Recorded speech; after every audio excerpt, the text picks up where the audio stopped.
मैं नाखुशो बेजार हूँ मरमर की सिलों से। मैं नाखुशो बेजार हूँ मरमर की सिलों से। मेरे लिए मिट्टी का हरम और बना दो। नमस्कार, शुभ प्रभात। मैं धनंजय कुमार। आज हम नृत्य की कड़ी में अगले पायदान पर पहुंच चुके हैं। जैसा कि मैंने पिछले क्लासों में चर्चा की थी क्लासिकल डांस के बारे में, और उससे पहले मैंने परफॉर्मिंग आर्ट में आर्ट के अलग अलग कैटेगरीज पे बात की थी, जिसमें विजुअल आर्ट, परफॉर्मिंग आर्ट और लिटरेसी आर्ट 3 कैटेगरी हैं। परफॉर्मिंग आर्ट के अंतर्गत 3 उसके ब्रांचेस हैं। पहला डांस, फिर ड्रामा, फिर म्यूज़िक।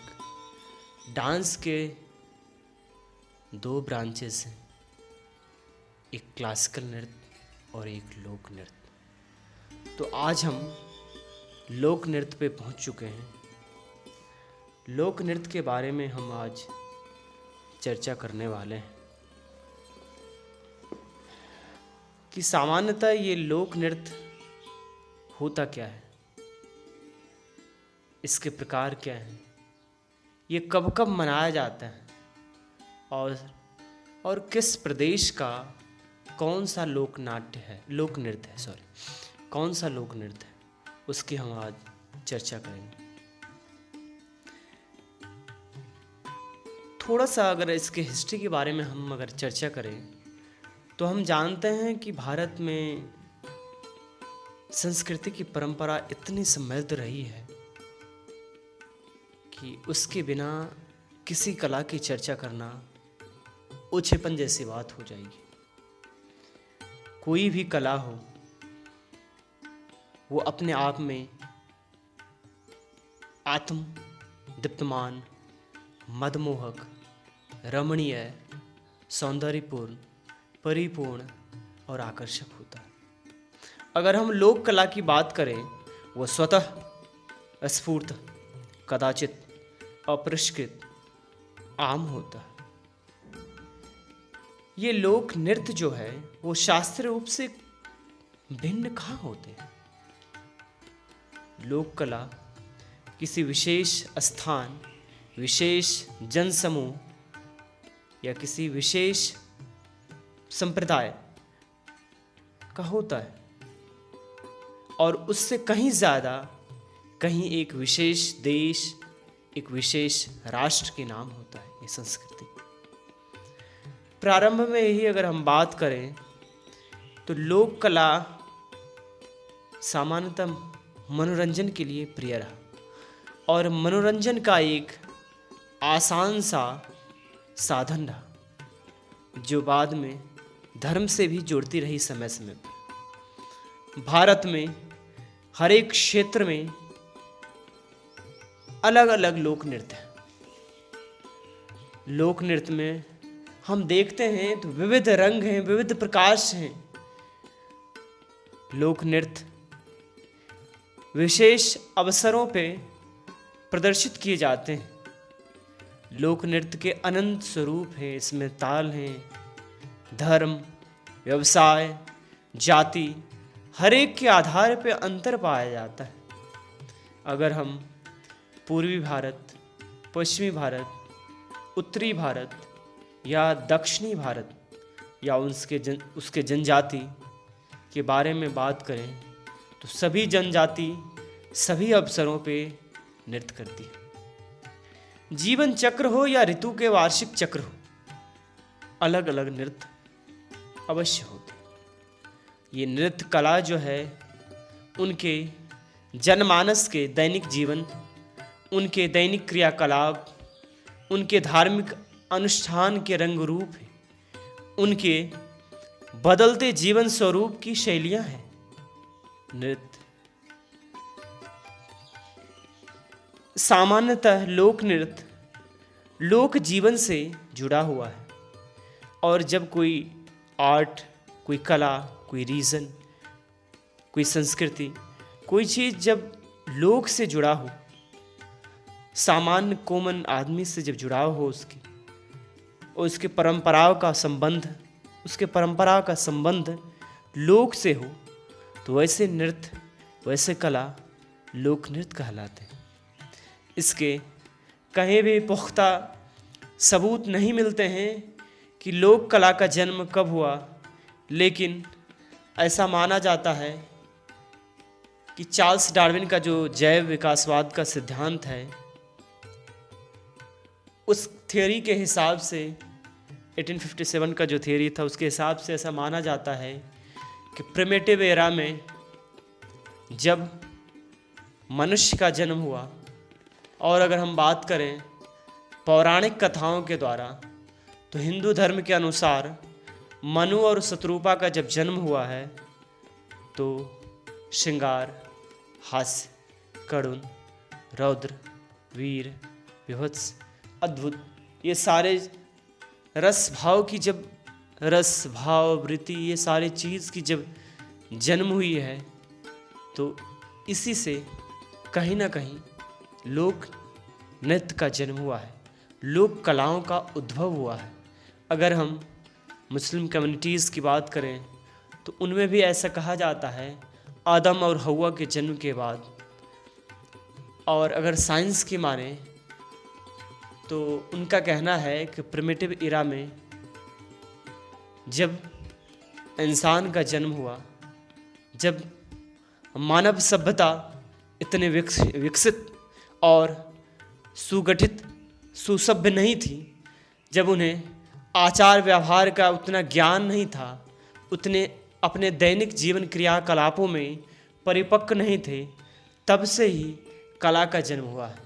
और इस कलाओं की श्रेणी में सबसे पहला कला था भित्त चित्ती जो कला है, जो कि हम भित्त चित्ती एक तरह से पेंटिंग की कला जो थी सबसे पहले आई, और उसके बाद डांस की कला आई।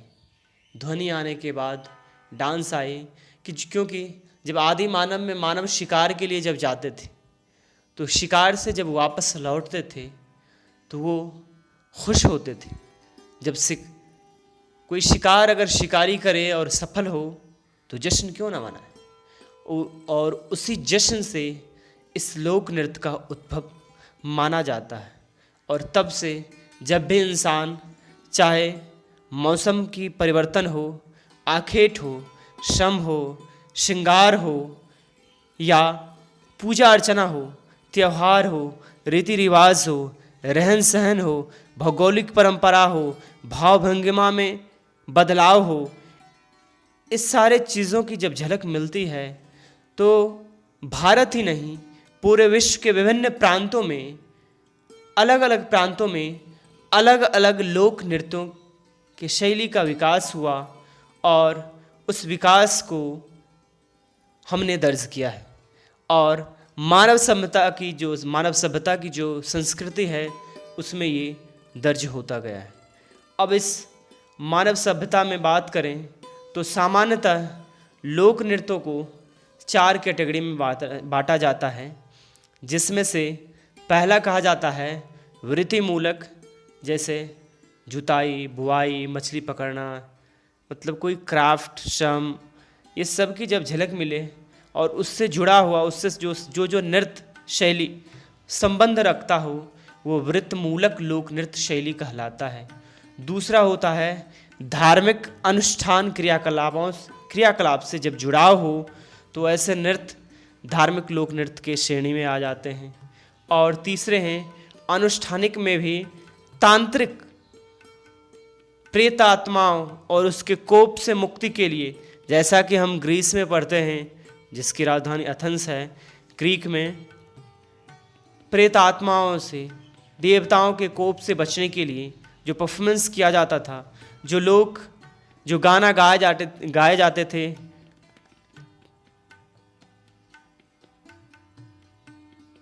डिथिरैन सॉन्ग जो गाए जाते थे, या भारत की बात करें तो इंद्रजाल, मायाजाल, प्रेत आत्मा, भूत प्रेत, इन सभी के कोपों को दूर करने के लिए प्राचीन समय में जो अनुष्ठान किया जाता था और उससे जुड़ाव जो नृत्य होता था, वो तांत्रिक अनुष्ठानिक नृत्य कहलाता था। उसका एक उदाहरण मैं अभी दे सकता हूँ। अभी जैसे कोविड-19 चल रहा है महामारी, और प्राचीन समय में अगर ये महामारी चलता तो इसे प्रेत आत्माओं का प्रकोप माना जाता था, और इसे दूर करने के लिए, उसे खुश करने के लिए जो नृत्य किया जाता था, जो कला का परफॉर्मेंस दिया जाता था, वो तांत्रिक अनुष्ठानिक नृत्य कहलाता था। और सबसे अंतिम कड़ी है इसके, जो है सामाजिक लोक नृत्य, जो समाज के बदलाव के लिए सामाजिक रूपरेखा में बेहद औचित्यपूर्ण और परंपरागत शैलात्मक तरीके से जब कोई चीज़ चले तो वैसे नृत्य को सामाजिक नृत्य कहा जाता था। अब इस लोक नृत्य के हिसाब से हर एक राज्य के अपनी अपनी परंपराओं के हिसाब से अलग अलग लोक नृत्य है। तो पूरे भारत में सामान्यतः अगर बात करें हम, तो लोक नृत्य 1000 लोक नृत्य से कम नहीं, अगर हम चर्चा करें। और ये चर्चा इतनी लंबी होगी कि शायद मेरे लिए ख़त्म करना मुश्किल हो जाए।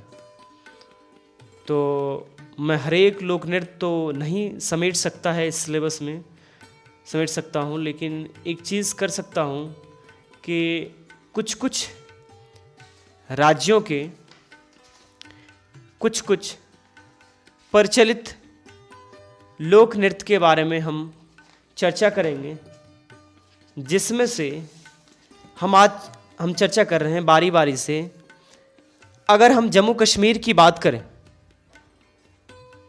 तो जम्मू कश्मीर में भी कई लोक नृत्य हैं। दमाली मंदिरों में किया जाने वाला ओजस्वी पुरुष नृत्य होता है।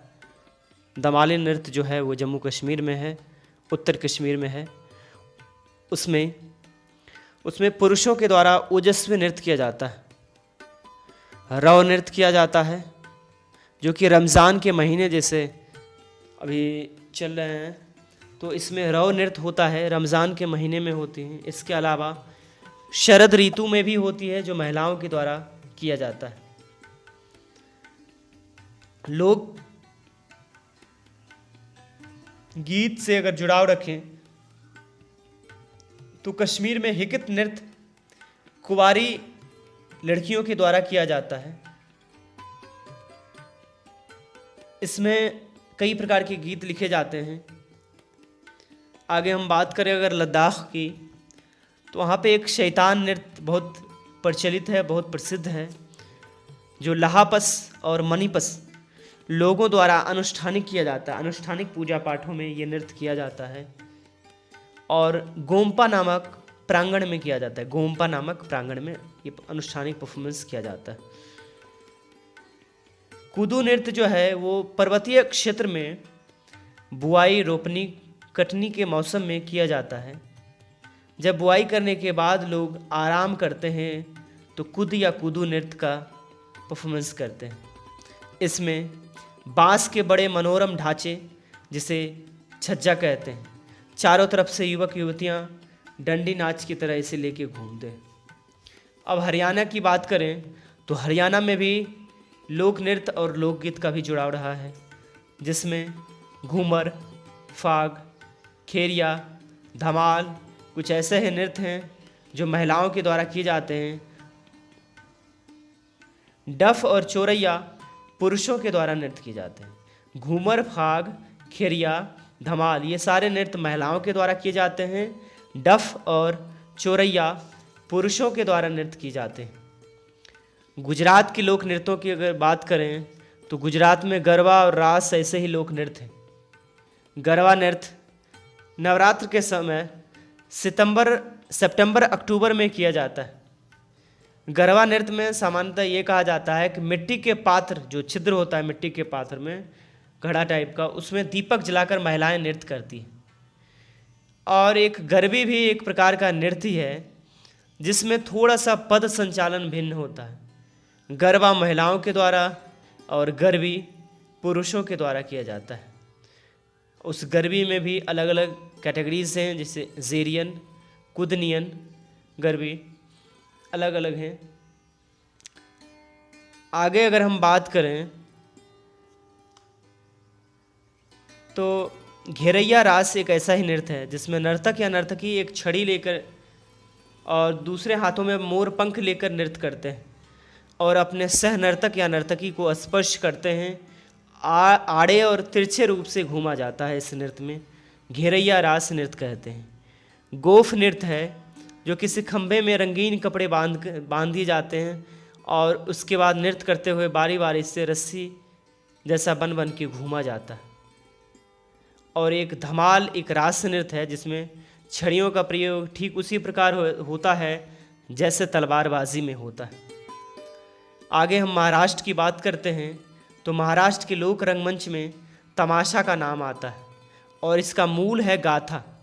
गाथा से ही इसकी उत्पत्ति हुई है, जिसका थीम जो होता है प्रेम प्रसंग होता है, छेड़छाड़ होता है, दोहे कहे जाते हैं।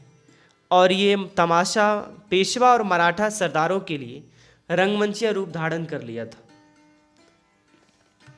इसके अलावा प्रसिद्ध लावणी भी एक प्रेरणा है। लावणी विशेषकर उत्तेजक नृत्य होता है, बहुत ही उत्तेजक नृत्य होता है। इसके अलावा महाराष्ट्र में अन्य नृत्य में लेजिम और दही कला नृत्य का भी चर्चा आता है। संकीर्तन नृत्य, जैसा कि हमने मणिपुरी नृत्य में चर्चा किया था, इस संकीर्तन नृत्य या नट संकीर्तन जो है वो मणिपुर राज्य का एक प्रमुख नृत्य है। यूनेस्को ने इस नृत्य को सांस्कृतिक विरासत की सूची में शामिल कर लिया। संकीर्तन नृत्य जो है वैष्णववाद के जीवन और उनके धार्मिक अवसरों से जुड़ा हुआ नृत्य ये है, एक कला है। इसमें ढोल और गायन के माध्यम से नर्तक अक्सर श्रद्धालुओं के बीच एक उन्मादपूर्ण प्रतिक्रियाओं का उत्पन्न करते हैं और अपने भक्ति गीत से तारतम्य कर देते हैं अपने दर्शकगण को।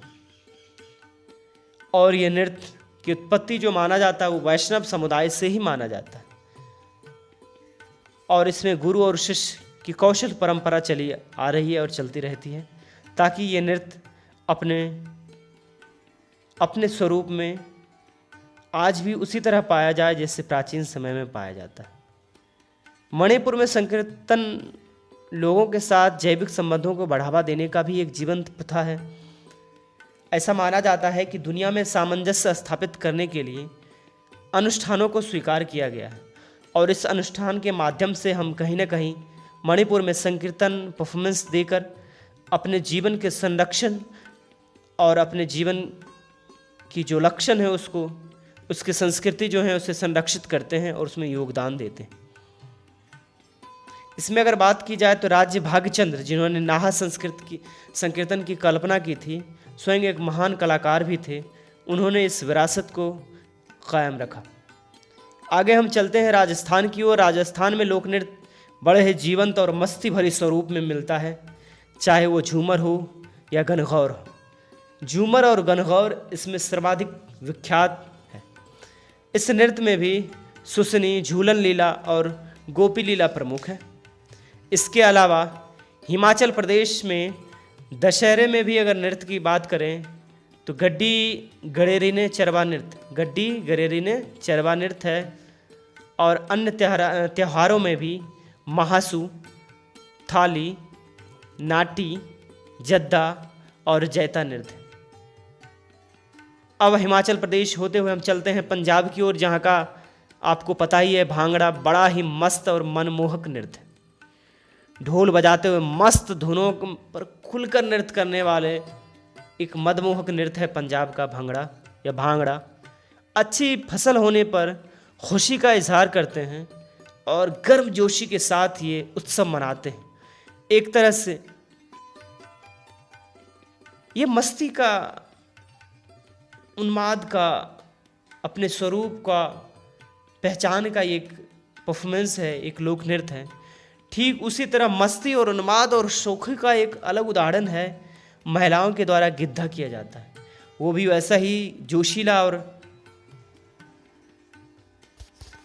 बड़ा ही मनमोहक नृत्य ये भी है। तो गिद्धा जो नृत्य है वो महिलाओं के द्वारा किया जाता है और भांगड़ा जो है मोस्टली पुरुषों के द्वारा किया जाता है।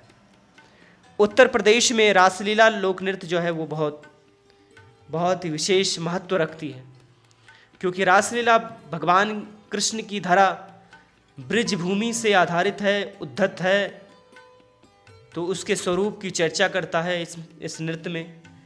कजरी और करण, ये जो नृत्य हैं ये फसलों की कटाई से जुड़े हुए नृत्य हैं।